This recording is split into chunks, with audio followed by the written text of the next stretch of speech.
There's a man buried behind the wall in the liquor room, but he was buried alive. People's emotional memories stay within the building. The hair on your neck and your arms will raise up, and you get goosebumps and you hit cold spots. Chicago, the perfect setting for a ghost story.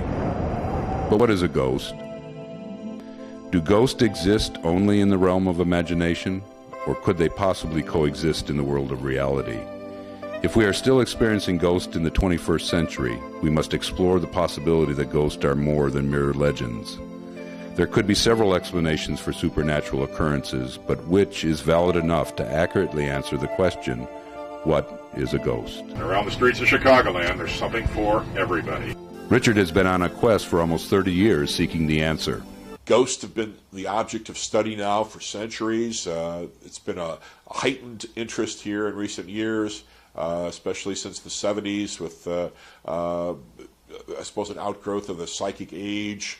And yet we still are finding out that the more we discover, the more we find out we don't know, which is probably always the way, but at least we know we're in the right direction. If we can find evidence and realize that this is leading us down a path, at least we know we're in the path. Where the path is going to go, we're still trying to find out, but we're on the right path in studying this kind of material. When a person passes into the spirit world, they don't make their journey. They get stuck here for one reason or another, and they just wander the earth. A ghost is actually considered an evil spirit, a demon spirit. We don't even have a devil.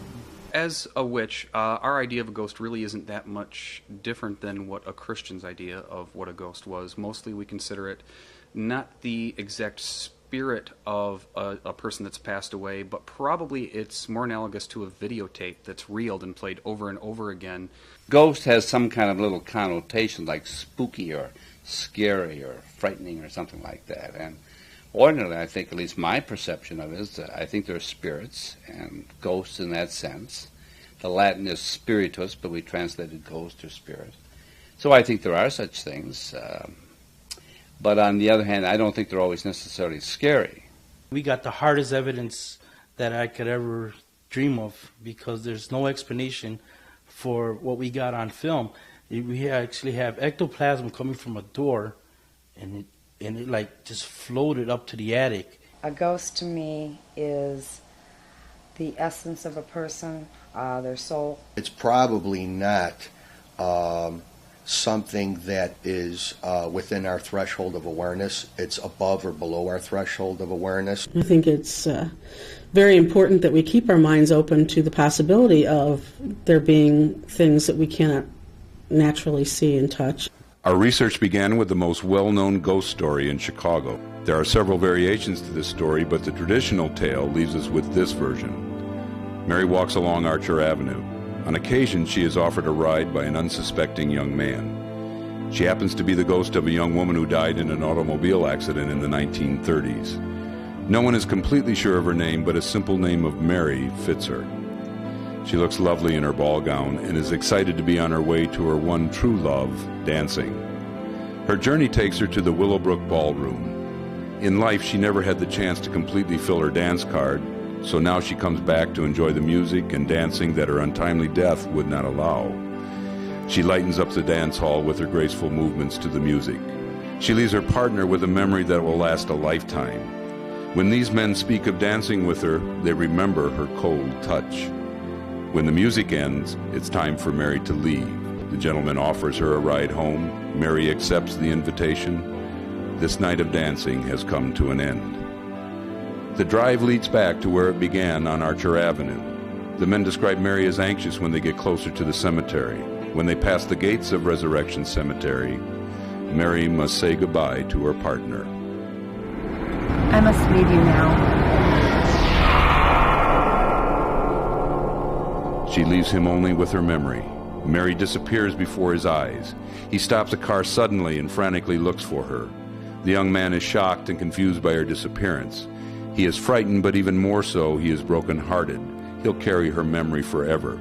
Mary always makes her way back home to Resurrection Cemetery. This story has been around since the 1930s and is still going strong. The story of Resurrection Mary has been told by many witnesses over the years. Is she merely the product of vivid imaginations? Is she just a story? Resurrection Mary's story should be given a lot more credence than other ghost stories around Chicago, just for the fact that there are so many good witnesses that are out there. And there are people who, when you interview them, they just have the tiniest facts down. It was early morning Sunday of the 23rd of August, 1980, around 1 o'clock, between 1 and 1:30. I looked over to the right through the passenger window and looked at her, and she was wearing a white gown, which was very interestingly embroidered. It was really nice, beautiful gown, very outdated. She was also holding shoes, which were very strange. They were dancing shoes, it looked like. For many, it's an urban myth, a legend, a folk tale, and that's enough. But as far as I'm concerned, there's reality. Now she comes back to the clubs, the halls, the parties that she went to when she was alive, only now she's out there on borrowed time. Now she's only out there as long as the music plays. I believe in her. I believe she is there. That picture I seen with the iron bars with the fingerprints in them. All right, me being I worked with steel and with torches and stuff like that, and I've seen steel get red hot where you can actually bend steel, but I never seen where you could actually leave fingerprints in it. And that would be hard to do, to leave actual fingerprints. I mean, it's steel. You know what I mean? You can't, it's not like clay where you can just squeeze it and you'll have fingerprints. This is steel. And as hard as it is, you could hardly stretch it out, let alone put fingerprints in it. And that's a real good picture of Resurrection Cemetery with those fingerprints. She was just an average person who loved to dance. Any kind of strong bond like that, the bond with this world, will keep them here. A twirling icon to a past long gone, she still comes back to dance on and on. She's a comfort to those who need memory relived. She's a mentor to those who need their spirits restored. She still lives in the beat of a song. She will go on forever to dance all night long. Is Mary's story so alive only because of its popularity, or is it possible that her energy really exists because of her love of the dance? Can strong emotions keep us here? What is energy? I believe everything in the physical world and the non-physical world is energy. So we look at things, like a table and a chair, and we say these are solid objects. But physics has shown us that no, they are not. That there are vast spaces between the molecules, the electrons, the neutrons, that go into forming a chair. And with the right understanding, we probably could put our hand through the chair and bring it back out without being injured. Everything is held together by energy. When we die, scientists have weighed a human body prior to death and after death, and there's very little change that occurs. There is a minute amount of mass that is lost when a person dies. We are all made of energy. We also emit energy through our emotions. We can't see it with our eyes, but the energy we emit is called an aura. Just because we can't see it doesn't mean it doesn't exist. Kirlian photography captures our energy. A Kirlian camera is a special type of camera that allows us to see our aura. It was invented in Russia in 1902, but has only been popular in the United States for the past 15 years. It has also become more accurate in detecting our energy. The different colors show our energy levels at the time the photo is taken. It photographs emotions when we are happy, sad, angry, creative, stressed, or if we are ill. These emotions are energy. Now, when we die, the part of the aura, it stays around the areas that you really enjoy. It just sort of hangs around there. Could this energy substance shown in these photos be what our auras look like after we die? Science has no explanation for this. We do know that this cannot be easily explained. So energy is an interesting subject. I mean, it's a very vast subject, one we know very little about actually at this point in time. But definitely ghosts are energy. Could this type of energy be what ghosts are made of? This is called ectoplasm. It can be photographed with any still camera. Ectoplasm was first discovered at Bachelor's Grove back in the mid-1970s. This ghostly residue, this material that shows up on film at haunted spots, and it was constantly changing shape, changing form. It's as if it were coalescing into different images, which is really intriguing. So many believe that this is what the ghost lights and the other shapes and forms that are seen out there are comprised of. Ectoplasm is not the only phenomenon that occurs at Bachelor's Grove. This location is known to be one of the most haunted places in the world. The setting is eerie. It houses an old cemetery that has not been used in years, but the area seems to still be in use by various entities which express themselves in many forms. A ghostly woman wanders about. A mystery house comes and goes. A caretaker walks the ground guarding the graves. This area has also fallen victim to gross imaginary tales. Now, a lot of the stories told about Bachelor's Grove are typical folktale type accounts. You've got everything from a blue ghost light to a disappearing house to a phantom groundskeeper that comes out with a lantern and chases people away and things of that nature. But unlike true folktales that have no basis in historic fact, when I've investigated Bachelor's Grove, I've found that there is a grain of truth behind much of this. There was this guy in all black just walking around all the, by the river, or that little pond. Stories I think that we should look into are the phantom caretaker, the guy with the lantern. That's a well-known story. I took a picture, and then when we got the pictures developed, he wasn't even in the picture at all. Some of my pictures, you can see with the ectoplasmic energy, you'll see images. And right up to the left-hand side of him, you'll see a face looking down at him. I first learned about the disappearing house of Bachelor Grove by accident. I was collecting stories from people. I asked them to tell me about their experiences. They'd talk about what happened to them out there. They'd see a mysterious house in the woods at night. They'd want to come back the next day to explore it. It wouldn't be there. They couldn't find it. So for many years now, it's really been a hotbed of activity, and there's no end in sight. I think it's going to be a haunted location, a very haunted spot for years and years to come. There's definitely some very strong action there. And when I went there once, there was something literally crawling on my hand while I was reaching out to feel another energy. I started taking pictures. I didn't think they were going to turn out because it was so dark. And then I took one. I kind of thought maybe I got something. This photograph shows a form in the right-hand corner. It looks like something peeking around a tree. When the negative was examined, it showed a face. Erin thought it was an image of a little girl. She admitted that she came to this conclusion after having an eerie dream the night she took the picture. Turn the negative upside down, and it resembles a baby's face.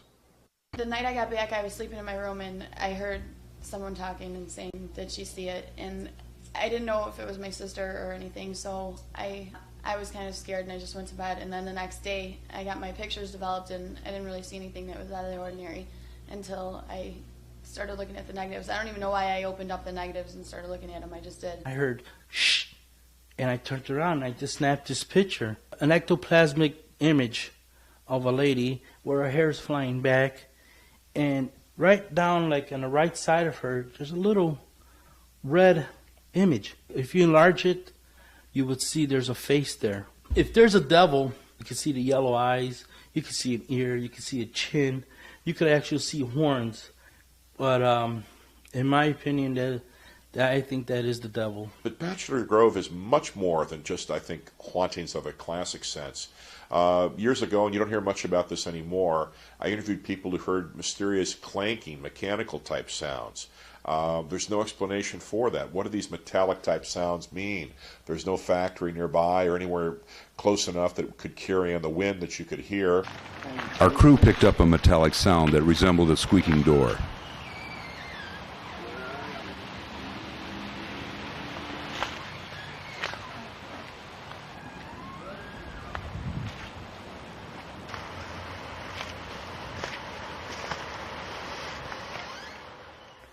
Does this place have leftover energy? Is that why it's so haunted?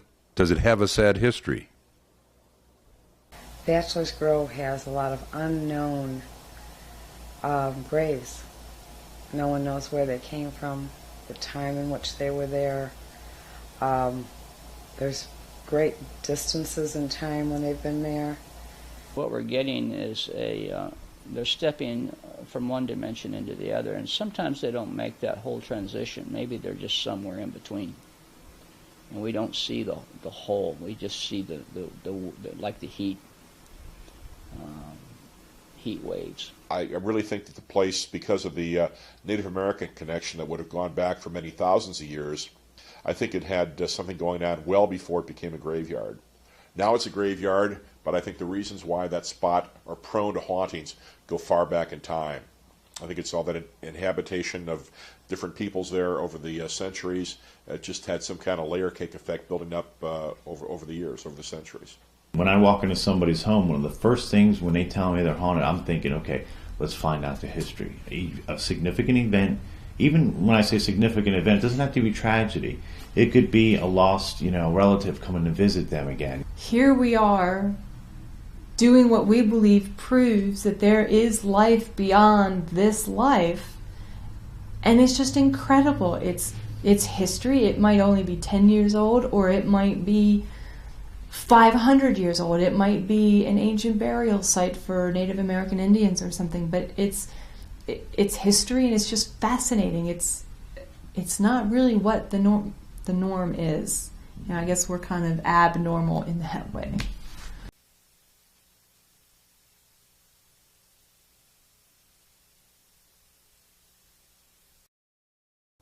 And here in Chicago, we have the greatest inland waterways disaster in peacetime in our nation's history, right in the heart of the city, Eastland, where 835 people lost their lives in a matter of minutes. On July 24th, 1915, Western Electric sponsored a company picnic for their employees. They were to take a boat ride across Lake Michigan for this year's event. The pleasant outing that was planned suddenly turned into a nightmare when the boat capsized at the dock. Witnesses claim to have heard wailing that was akin to banshee cries. Most of the victims were under the age of 35. 835 lives were lost within minutes. Whole families died together. Many of the workers were young women. Some of them drowned because they would not tear off their dresses. Women were not taught to swim because swimming was not for young ladies. This was a Titanic of the Midwest, but without the proper recognition. These were working-class people. The energy left behind from this tragic event will remain until an effort is made to truly remember. The memory continues in tales of strange events at the site of the disaster and at places once used as temporary morgues for the Eastland. My dad was 9 years old, and he often said that he had seen hell that day because he saw the steam, he heard the screaming, he saw the people being pulled out of the water, and many of them were children, so it had a real big effect. And until my dad died, he would relate the story with the same sense of awe and panic that a 9-year-old boy would tell about the day that he saw hell. And that's the day that the Eastland went over. Because the Eastland was not a prestigious group of people, they got little or no recognition for it. I mean, it's all this time later, and a lot of people have never even heard of it. 835 people, their lives snuffed out in their prime as they were having fun, partying, drinking, just having a grand old time. And suddenly, everything shifts from that 180 degrees, and now they're being crushed, they're being pushed below the water line, their lungs are filling up with water, they're dying a horrible death. What was really bad is when it completely flipped over, some of the people that had fallen off and were trying to swim out were being pushed back down. And then there was like tons of screams and cries and panic. The way they died and how they so suddenly made that happy time into a time of death and passing to the next world, that I think is why the Eastland is one of the most important ghost stories around, and why it's just chock full of all kinds of possibilities here. Because with, number one, the great number, 835 or more dead, you've got the numbers. And number two, the way in which they died, how they were living up to that point, suddenly it's all gone.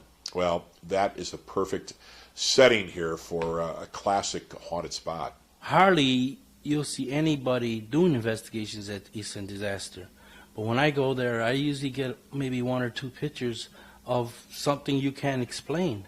I have a picture actually of a head of a person looking down from the bridge tower. I'm feeling at least a good 100 souls right here. The Eastland site of the disaster has long been the scene of haunted reports of people hearing sobbing, moaning sounds, banshee-like wails. They might look down in the water and see what appear to be luminous shapes or forms.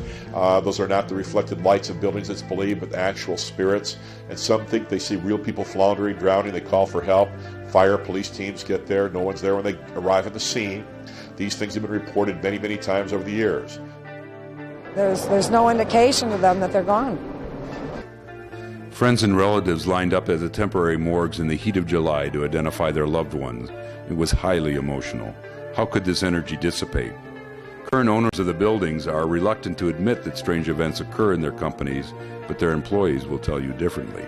As a reporter for the Inquirer, I had a call from my editor, and he asked me to get in touch with a woman who worked over here at Harpo Studios, and who had reported some instances of strange activities during her night shift. She worked there as a security guard. You would always hear things either falling over. You would always see shadows in the corner of your eyes, stuff like that. We did the normal checking around to try to figure out what might be causing the activities inside the building as much as we could, knowing that one of the main problems was that Oprah didn't want a reputation for her building as being haunted to start with. And so anyone who had heard these sounds inside was being instructed, according to our source, not to even talk about them, you know. I've had friends see things now, women walking in period garb that fits the time period, because it was in 1915, yeah. It fit the time period, you know, the long dresses, corsets, the whole deal. I don't know if it's the fact that the bodies are brought there that makes it so haunted, or the emotional things that happen when people walk down the rows of dead bodies and said, there's little Johnny, and there's little Stashu, and, you know, there's Grandma, there's Grandpa, there's Mama, there's Papa, and walk through there, and the screams that must have rent through that building at that time, the emotions that rippled through that building. Something, of course, transpired, because that building is very, very haunted to this day. But it was mostly the same sort of thing, mostly things in your peripheral vision, people walking by doorways, and you would go out to check, and no one would have been walking by. Hearing people walking on the roof, even though there was no one there. Hearing the stairs creaking, lights being turned on and off. Sounds like an intercom on your phone switching on and off, even though our phones didn't do that at the time.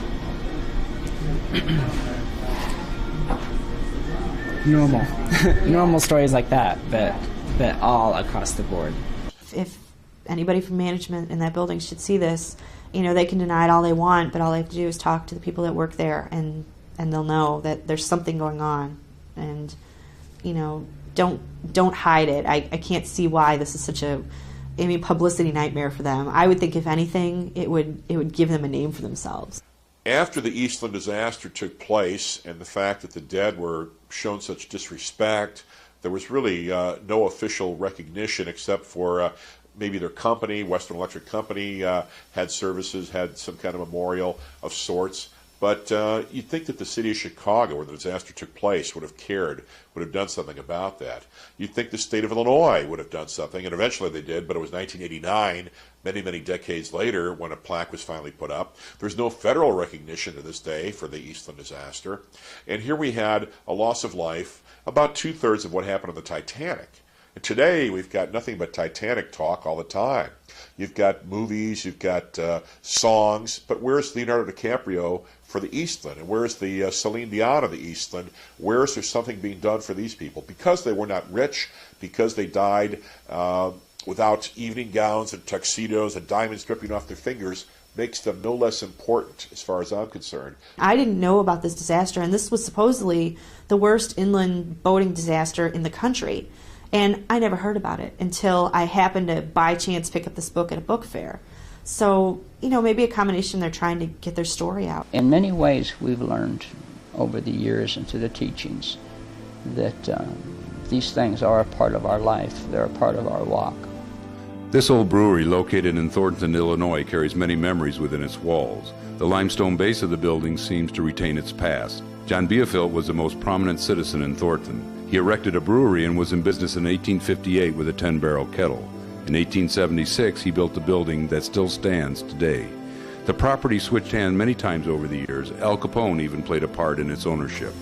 I was contacted by the people at Widow McClary's a few months ago, and they told me they had a haunted bar, restaurant they wanted me to look into. Actually, I get quite a few of those calls every year. I get letters, I get people calling me up, they want me to come out and check on their location, and of course I'm always interested in checking it out to see if it's going to pan out. Sometimes people are looking for just an added edge here to get in customers and so forth. But I was very pleasantly surprised when I found out about here, because not only is there good anecdotal material, in other words, people have personal accounts they can relate, actual witnesses to various events, but better than that, we've actually been able to capture on film orbs to get material on video. So this is much more than just someone claims they had an experience, but we've got the photographic evidence to go along with it. The fact that the building dates back to the 1870s, it was an old brewery, had great associations with gangster figures during the Prohibition days, Guzik and Capone's lieutenants, and great material like that. Not to mention the fact that it just looks like it should be haunted. You just wrap all that together and you've got a very interesting place to study. And so far, we've only scratched the surface, but it looks like it has great potential. I kind of felt it the very first day we had gotten the keys, because I came here first and I let myself in, and it was 10 o'clock in the morning, and I was waiting to meet George here, and I just started looking around and going behind the bar and turning the water on and seeing if different things worked. And I kept getting a funny feeling that someone was coming in the door. You know, I kept turning back around, looking at the door. Nothing, you know. And I'd turn back around again. Every time I turned my back to the door, I kept feeling like somebody was behind me. So I caught myself doing it about 3 times, just, you know, looking over at the door. Nothing there. So I didn't think too much of it. And after about the 4th time it happened, I said, you know what?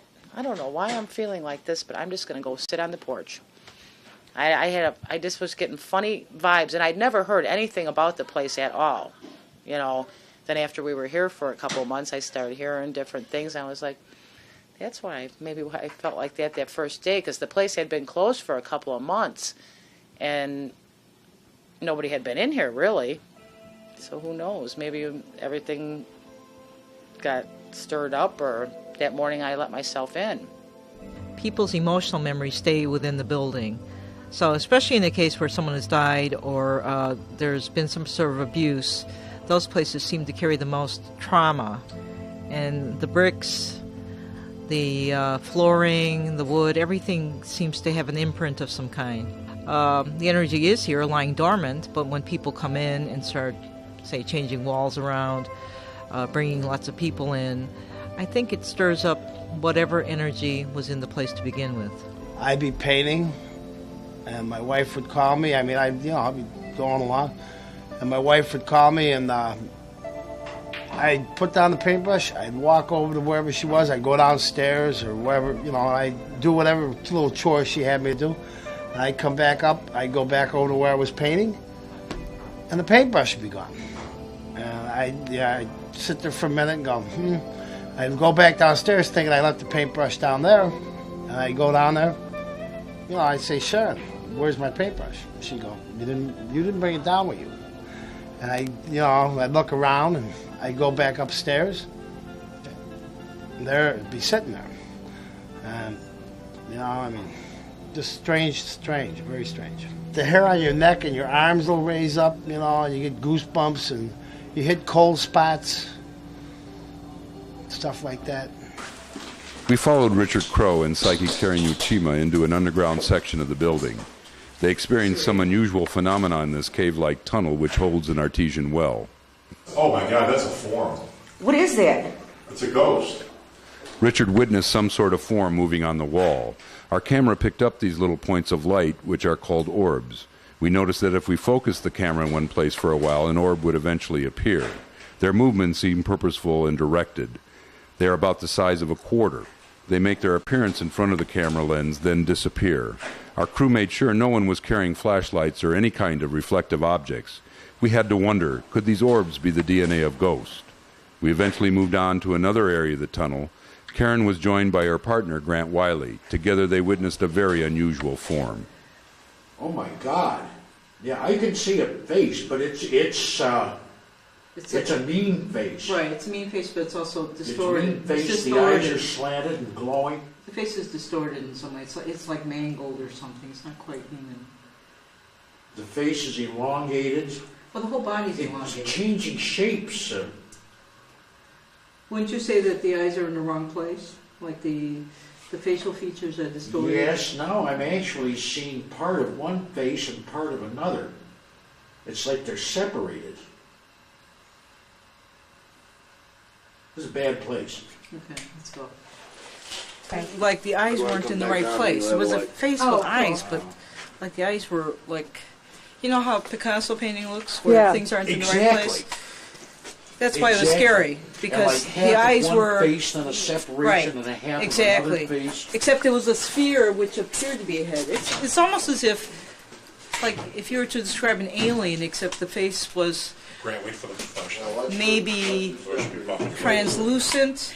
The eyes weren't in the right place, and the eyes were very big. But the body was strange. It was like a Christmas tree shape, almost like an elongated triangle with what appears to be arms, but they were like dangling down.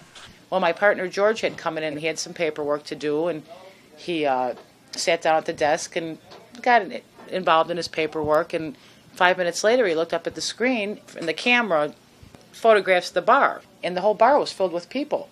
So he ran out, the bar was totally empty.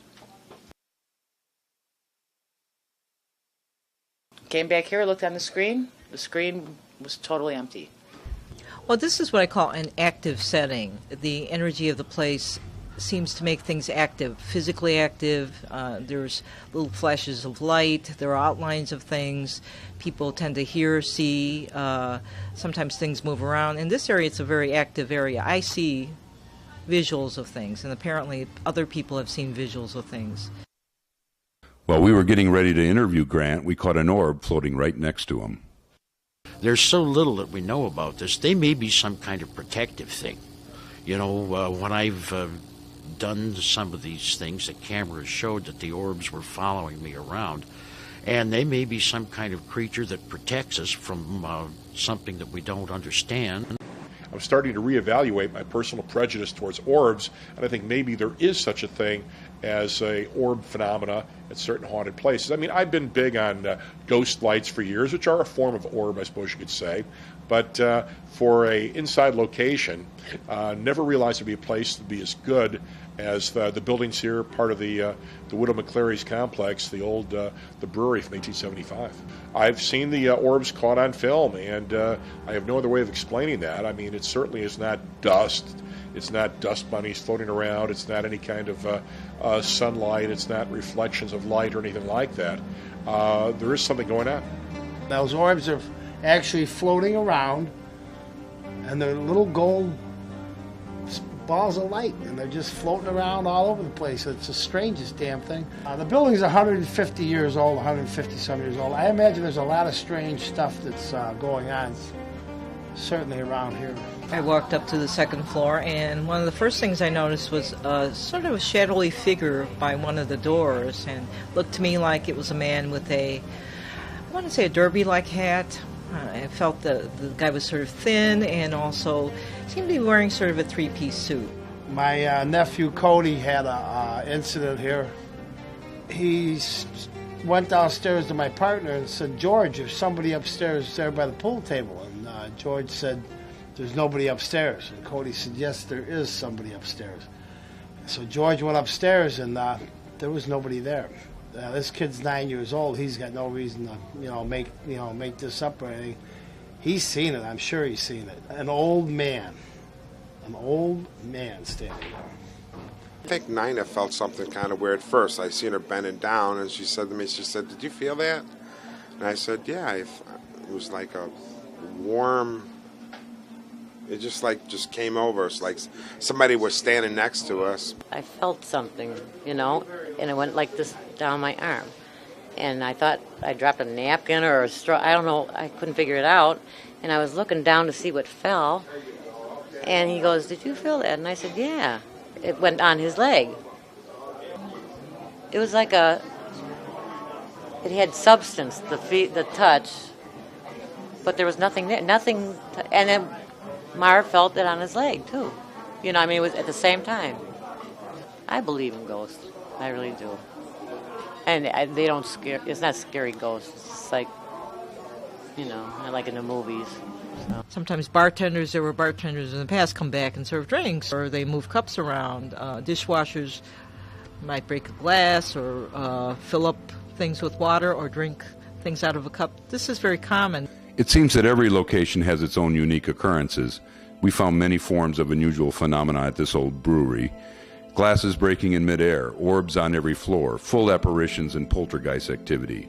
Some are friendly, some are strange, but there is nothing dull about Widow McCleary's. That glass just jumped off the bar and off the shelf behind the bar and flew across the bar and broke.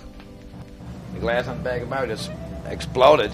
I think we're all novices. Nobody has all the answers. What's exciting is with new equipment, we can actually catch things on camera, which has always been sort of a mystery in the past. And the more footage we get, the less likely there are accidents. I had a couple weird experiences before this, but this is an eye-opener. You know, there's something here.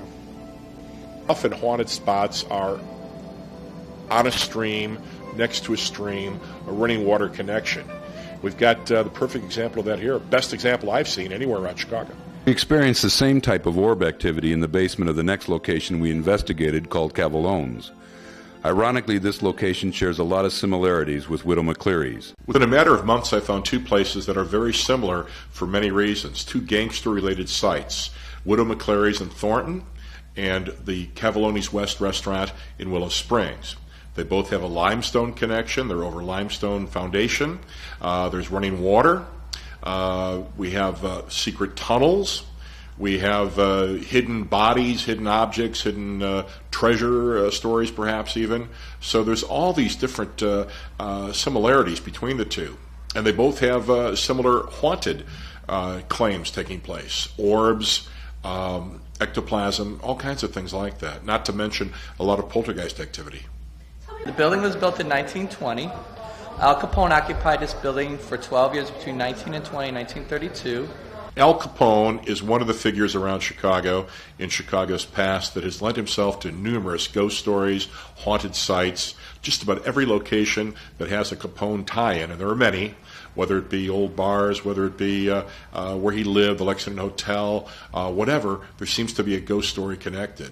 And a lot of that has to do with his lifestyle, too, because here's a guy that had to rule with an iron fist, who had to take out people who disobeyed him, who had to take out people he couldn't trust, and especially when he did it in a violent way and these people weren't suspecting that they're going to get their head bludgeoned in the next moment or be shot or killed or even perhaps buried alive.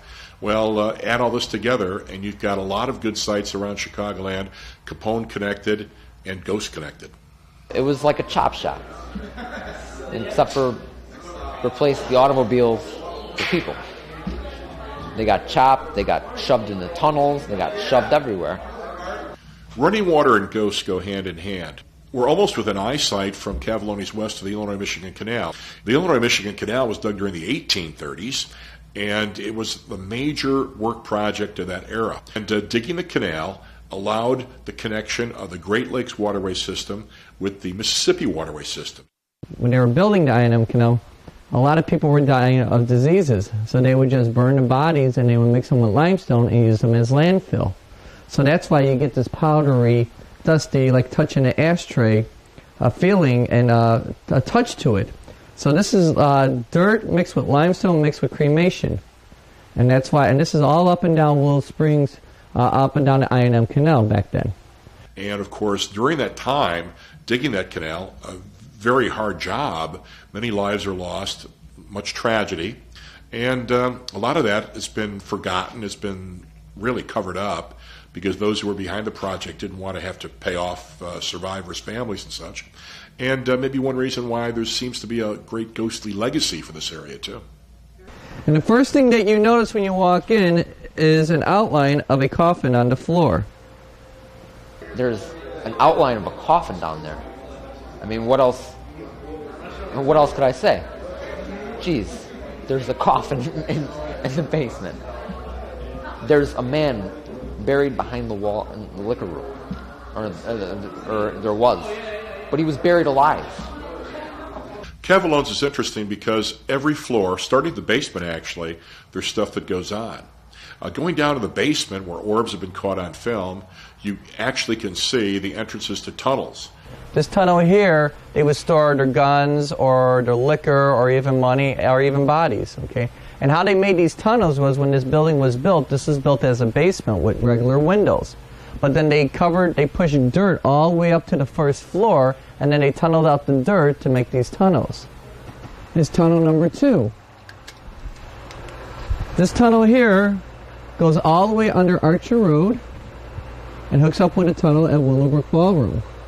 This is how they shipped the illegal liquor back and forth back then. Back then, Willowbrook Ballroom was called Old Henry's.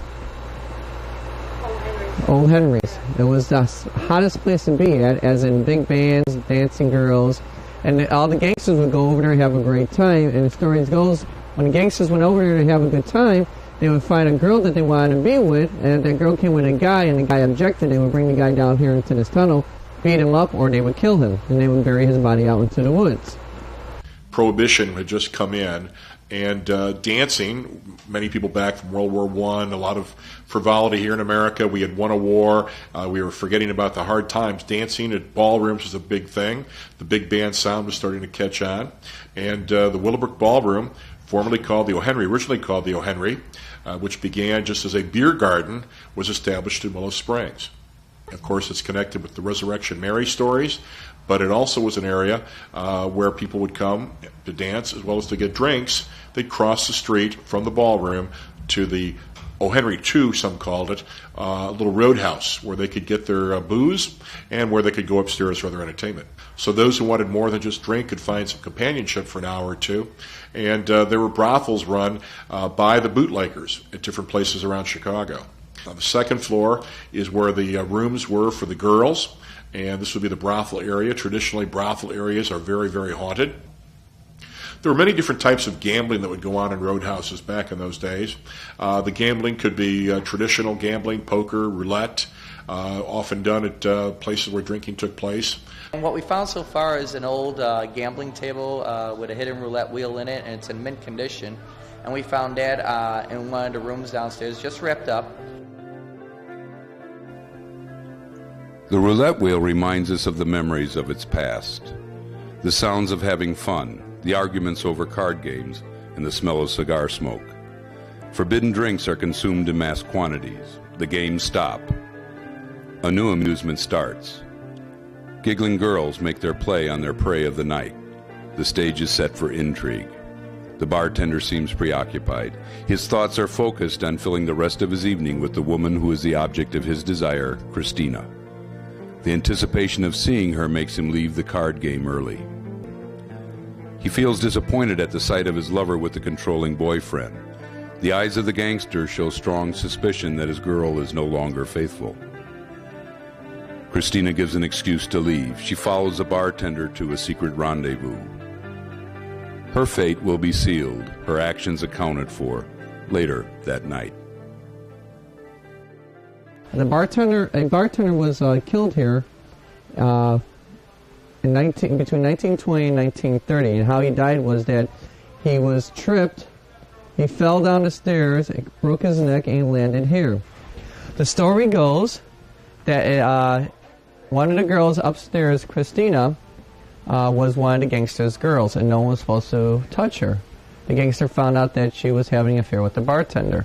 So he came down here, and he hid underneath the stairs, and he waited for the bartender to come downstairs. When he did, he grabbed his ankle, made him trip and fall, and broke his neck. He died instantly. The gangster got his revenge. Christina would no longer have the comfort of his friendship and love. He lay there in the silence of the cellar while the gangster took off to pay back for the unfaithfulness of his girlfriend, Christina. The bartender was dead, but the night had not ended for Christina. The gangster entered the room. He never let Christina speak. He beat and killed her. Her body was still like her lover in the cellar. Christina was dead, but her spirit still resides in this place. She was brought to this out here. She was strangled and brought out here, and this is where she died.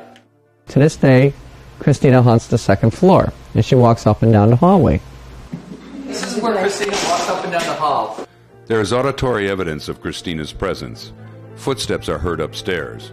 An attempt was made to see if Christina could be picked up visually. Something was there. Orbs appeared in the living room and in the hallway. Orbs are picked up by the camera. Are these energies compacted presences left behind? Wherever there are manifestations of the paranormal, there always seems to be orbs. I had a friend move in here on July 5th. Took a hot shower after all the moving and everything. Kidding. She said she opened up the door, let the steam out, she was washing her face, she looked in the mirror, she saw another girl looking back at her. Bruised face, she said she had a bloody lip, and her eyes were like punched, and she was looking at her. Deanne has not been back to this building since. Wow. She left her furniture and everything.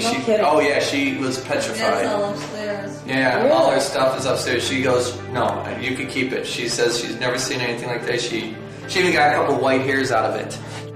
We went up to the attic. They have a punching bag up there, and it was just swinging by itself. There's no open windows. There's no drafts whatsoever that could make this heavy 80-pound bag just swing by itself. And when I seen that, I took a picture of it, and in the picture you'll see an orb right at the bottom of the bag. You know how sometimes, you know, when time just seems to slow down? Just for that instant. I saw it. Just going up the stairs. Just not creeping like a ghost and not running or anything, but just walking like a normal human being walks. Walking up the stairs. But it was just for that instant, and I just knew it. I saw it and I knew it. It was a figure with a coat. It's like almost like an old gangster coat, you know, something that my grandpa would wear. One time I was in the basement smoking a cigarette. I was working, and I was just sitting on the cases of beer, and he has a pop cooler that's just sitting there. There's nothing in it, and in the corner of my eye, I thought I saw something, like a person, whatever, shadowy kind of, I don't know what it was. And I kept trying to just look back to make sure, you know, and I'd look and it wouldn't be nothing, but it was about my only really experience, just being creeped out by the whole place, actually. All I can say is, since we've put this picture up, I feel like I hear a woman whispering over in this area, mostly by the women's bathroom, at night when nobody's in here and I'm closing the bar. I feel like the picture's creepy. I'm not real keen on it, and it kind of scares me, but I think that there's something in the building itself. But it's a good woman's voice. She's not mean, she's not rowdy, she's just saying something or talking to somebody, but you just can't see her. I haven't seen anybody. The first classic Chicago ghost story I heard about was Resurrection Mary. I began hearing about Resurrection Mary in my high school years and began delving into her story, checking out locations like Resurrection Cemetery, the Willowbrook Ballroom, where she would be going dancing, where she was reported dancing over the years. And interesting how after all these years I've now come full circle, and now I'm right across the street from the Resurrection Mary Ballroom, the Willowbrook, and I'm here at Cavalonis West. So I've just come totally 360 degrees from one ghost story to another, and I still am just a few feet away from my first tale. Whether you believe in something or not, I don't think anyone should ever close their mind to possibilities. I think once you close your mind to possibilities, you're doomed to make fatal mistakes. Understanding that there is something beyond this world gives us hope. You know, it says that we exist beyond our physical bodies, and that we don't just close our eyes when we die and go to sleep and never have an awareness of anything for the rest of eternity. And to have the hope that there is something else that exists is freeing. Some of these pictures I have are incredible. I mean, I like to have somebody try to say or try to claim that there's an explanation for these pictures, because if they do have one, I would like to know. Most ghosts, when we encounter them, well, it's us invading their space. They were there first, and we might be there to see them or observe them in one way or the other, but they're doing their thing, and we're just impinging upon them. And I think that's another important thing to remember. And when you do have your encounter with a spirit, and statistics show that you will have one, probably in your life you'll have some kind of experience like that. Always remember to just keep your mouth shut, pay attention, be very observant, take good notes when it's over, and usually the experience is less than a minute in duration and it's over. Most ghostly encounters are probably about no more than 30 seconds and then they're gone. But that's enough of 30 seconds to change your life forever and cause you to realize that you just had enough evidence there to certainly open the most closed mind that there is a reality of this nuts and bolts world. There's a reality of the beyond, that ghosts are for real.